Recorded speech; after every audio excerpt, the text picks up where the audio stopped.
नमस्कार, जी चिल्स के इस पॉलिटिकल ब्रेकिंग अंक में आप सभी का स्वागत है। आपसे ज़्यादा न छठा बार सांसद हूँ, आप हमको सिखाइएगा और आप कृपा पर जीते हैं। मैं अकेला लड़ता हूँ। पप्पू जी बार बार मत उठा करो, आप सीनियर मेंबर हैं। प्लीज बैठिए बैठिए।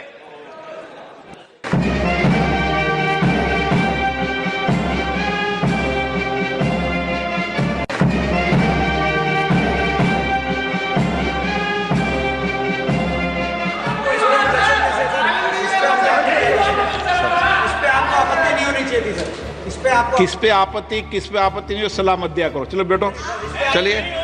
पप्पू यादव ने निर्दलीय चुनाव जीतकर लोकसभा में धमाका कर दिया है। उनके धमाके ने ओम बिरला तक को हिला दिया और वे भड़क गए। इसके अलावा अखिलेश यादव, चिराग पासवान के भी बयान तेजी से वायरल हो रहे हैं। सब कुछ एक एक डिटेल में जानेंगे विस्तार से, लेकिन आगे बढ़ने से पहले आप सभी के लाइक और कमेंट के लिए दिल से शुक्रिया अदा करता हूं। आप जरा फिर से देखिए कि आखिर पप्पू यादव पर ओम बिरला क्यों भड़क गए। सदन का अच्छा दिन है, पप्पू जी बार बार मत उठा करो, आप सीनियर मेंबर हैं। कैसे मैं माननीय सदस्यों सबसे आग्रह करना चाहता हूं, आज एक अच्छा दिन है, आप अपनी बात संक्षिप्त में कह दें। जो कुछ भी पॉलिटिकल बात कहनी है, आपको राष्ट्रपति अभिभाषण में पर्याप्त समय, पर्याप्त अवसर मिलेगा, संरक्षण देंगे। बहुत बहुत धन्यवाद। लेकिन सबसे बड़ी बात यह है कि आखिर ओम बिरला भड़के क्यों। तो देखिए दोस्तों, लोकसभा भवन में शपथ लेने के दौरान पप्पू यादव ने कुछ ऐसे नारे लगाए जिसके कारण उन्हें संसदीय मंत्री किरण रिजिजू द्वारा बीच में टोक दिया गया। इसके बाद मंत्री किरण रिजिजू की तरफ उंगली दिखाते हुए पप्पू यादव बुरी तरह भड़क गए। मैं चाहता हूं कि आप उस वीडियो को देखें। प्रणाम बिहार, सलाम बिहार, जोहार बिहार।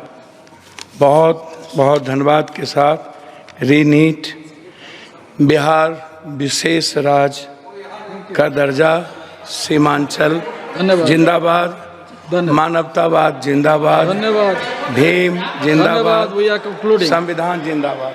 बहुत बहुत शुभकामनाएं। जानता हूँ आपसे ज़्यादा न छठा बार सांसद हूँ, आप हमको सिखाइएगा और आप कृपा पर जीते हैं। मैं अकेला लड़ता हूँ। For the time I am the Indian for the time independent MP for the time. You not tell me what happened, so I tell me. ये भगवान का नाम नहीं, ये मत बताइए। नहीं, ये मत बताइए। श्री शायद पप्पू यादव का यह अंदाज ओम बिरला को पसंद नहीं आया और उन्होंने पप्पू यादव को शांत बैठने की नसीहत दे डाली। इसी कारण लोकसभा के अध्यक्ष पद के चुनाव के बाद सबसे ज्यादा चर्चा पप्पू यादव और लोकसभा अध्यक्ष ओम बिरला जी की हो रही है। पूर्णिया लोकसभा चुनाव में प्रत्याशित प्रदर्शन करने वाले पप्पू यादव संसद में भी बदले तेवर में नजर आए। 18वीं लोकसभा के सदस्य के रूप में शपथ ग्रहण के दौरान पप्पू यादव की टी शर्ट पर सभी की नजरें टिकी थी, जिस पर लिखा था री नीट। यह टी शर्ट नीट परीक्षार्थियों के समर्थन में बनाई गई थी, जिसमें नीट की परीक्षा फिर से लेने की मांग की गई थी। पप्पू यादव ने शपथ मैथिली भाषा में ली और शपथ के बाद नारे लगाए। उन्होंने कहा, री नीट, बिहार के लिए विशेष दर्जा, सीमांचल जिंदाबाद, मानवतावाद जिंदाबाद, भीम जिंदाबाद और संविधान जिंदाबाद। उनकी नारेबाजी को लेकर संसदीय कार्य मंत्री किरण रिजिजू ने टोका, जिस पर पप्पू यादव नाराज हो गए। उन्होंने रिजिजू को अंगुली दिखाते हुए कहा, मैं छठी बार का सांसद हूं, आप अब हमको सिखाएंगे। पप्पू यादव ने किरण रिजिजू पर हमला बोलते हुए कहा, आप तो कृपा पर जीते हैं, मैं अकेला लड़ता हूं, निर्दलीय जीता हूं। उन्होंने यह भी कहा कि वह चौथी बार निर्दलीय चुनाव जीतकर संसद पहुंचे हैं। संसद में इस घटना के बाद पप्पू यादव की टी शर्ट और उनके तेवर दोनों सुर्खियों में रहे। उनकी टी शर्ट ने नीट परीक्षार्थियों के समर्थन में एक महत्वपूर्ण संदेश दिया, जबकि उनकी नारेबाजी और रिजिजू के साथ तीखी नोकझोंक ने उनकी मजबूती और आत्मविश्वास को दर्शाया। पप्पू यादव ने अपनी शपथ मैथिली भाषा में ली, जो उनके क्षेत्र और उनकी सांस्कृतिक पहचान को उजागर करती है। उनके इस नए तेवर और विशेष टी शर्ट ने संसद में एक नई बहस छेड़ दी और उनके समर्थकों के बीच उनकी लोकप्रियता को और बढ़ा दिया।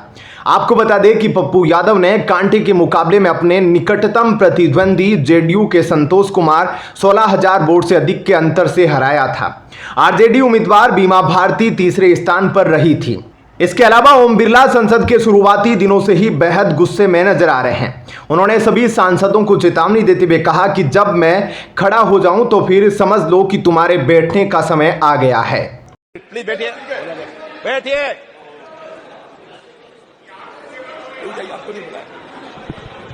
माननीय सदस्यगण, जब स्पीकर सीट से खड़ा हो जाता है तो मैं माननीय सदस्यों को अवगत कराना चाहता हूं, वह बैठ जाया करें। ये मैं पहली बार कह रहा हूं, मुझे 5 साल कहने का अवसर नहीं मिलना चाहिए। राष्ट्रगान के समय ओम बिरला जी का एक वीडियो वायरल किया जा रहा है, लेकिन हम इसकी पुष्टि नहीं करते हैं। दावा किया जा रहा है कि उन्होंने राष्ट्रगान का अपमान किया है।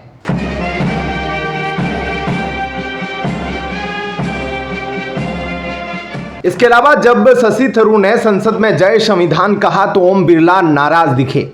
जब उनकी नाराजगी पर दीपेंद्र हुड्डा ने सवाल उठाए तो वे भड़क गए, लेकिन साथ ही उन्होंने राहुल गांधी को विपक्ष का नेता पूरे दिल से स्वीकार किया। इसकी वीडियो आप देख सकते हैं। जय हिंद, जय संविधान।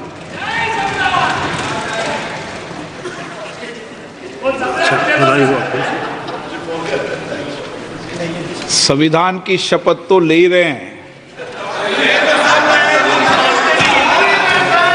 ये संविधान की शपथ है।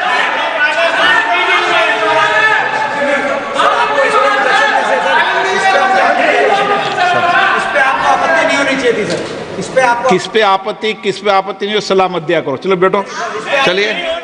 संसद में विपक्ष के नेता वेतन और भत्ता अधिनियम 1997 की धारा 2 के निबंधनों के अनुसार लोकसभा में भारतीय राष्ट्रीय कांग्रेस के नेता श्री राहुल गांधी जी को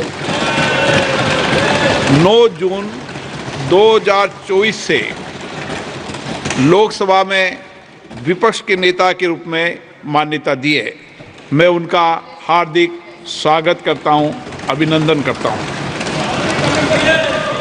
इसी के साथ चिराग पासवान का भी वीडियो वायरल हो रहा है। चिराग पासवान ने लोकसभा में अपनी पहली स्पीच में विपक्ष पर जमकर निशाना साधा। उन्होंने डिप्टी स्पीकर की मांग पर विपक्ष की आलोचना करते हुए कहा कि जब आप दूसरों पर अंगुली उठाते हैं तो बाकी उंगलियां आपकी तरफ भी उठती है। उन्होंने कहा कि कई राज्यों में विपक्ष की सरकार है जहां स्पीकर और डिप्टी स्पीकर दोनों उनके हैं। चिराग पासवान ने तीसरी बार एनडीए के साथ लोकसभा चुनाव जीतकर हाजीपुर सीट से संसद पहुंचे हैं। कई बार जब विपक्ष के द्वारा कई बातें कही जाती हैं, मैं इतना भी मैं ज़रूर आग्रह करूंगा कि जब एक उंगली आप किसी की तरफ उठाते हैं तो बाकी उंगलियां आपकी तरफ उठती हैं। जब आप सत्ता पक्ष से किसी एक आचरण की उम्मीद रखते हैं तो वही उम्मीद हम लोग भी आपके राज्य में उसी आचरण की उम्मीद रखते हैं। कई राज्यों के ऐसे उदाहरण हैं, मैं नाम लेना नहीं चाहूँगा, पर जब आप स्पीकर के पद की बात करते हैं, आप डेप्यूटी स्पीकर के पद की बात करते हैं, तो कई राज्य ऐसे हैं जहां पे स्पीकर का पद और डेप्यूटी स्पीकर का पद भी आप ही के पास है, जहां पर सरकार एनडीए का कोई घटक दल नहीं चला रहा, विपक्ष के दल चलाने का काम कर रहे हैं। और साथ ही अखिलेश यादव का भी बयान वायरल हो रहा है। मुझे लगा कि हमारे स्पीकर की कुर्सी बहुत ऊंची होगी, क्योंकि मैं जिस सदन को छोड़ के आया हूं, अध्यक्ष जी उसकी कुर्सी बहुत ऊंची है। उस समय भी मैं अध्यक्ष जी किसको कहूं कि ये कुर्सी और ऊंची हो जाए। जहां ये नया सदन है वही मैं आपकी पीठ के पीछे देख रहा हूं, पत्थर तो सही लगे हैं, सब कुछ अच्छा लगा है, लेकिन कुछ दरार में मुझे कुछ सीमेंट अभी भी लगा दिखाई दे रहा है। अध्यक्ष महोदय, मुझे उम्मीद है कि आप जितना सत्ता पक्ष का सम्मान करेंगे उतना ही विपक्ष का सम्मान कर करके हमें भी अपनी बात रखने का मौका देंगे। मैं आपको बधाई देता हूं, शुभकामनाएं देता हूं, हर तरीके के साथ आपके साथ हैं। दोस्तों, इस वीडियो में फिलहाल इतना ही। इसी तरह की डेली वीडियो कंटिन्यू रखने के लिए हमें आपके समर्थन की जरूरत है। कृपया इस वीडियो को ज़्यादा से ज़्यादा शेयर करें और उम्मीद करते हैं कि आप इस वीडियो पर कम से कम 1000 लाइक देंगे। आप देख रहे थे जी चिल्स, जल्द पूरे होंगे आपके विल्स। धन्यवाद। जय हिंद।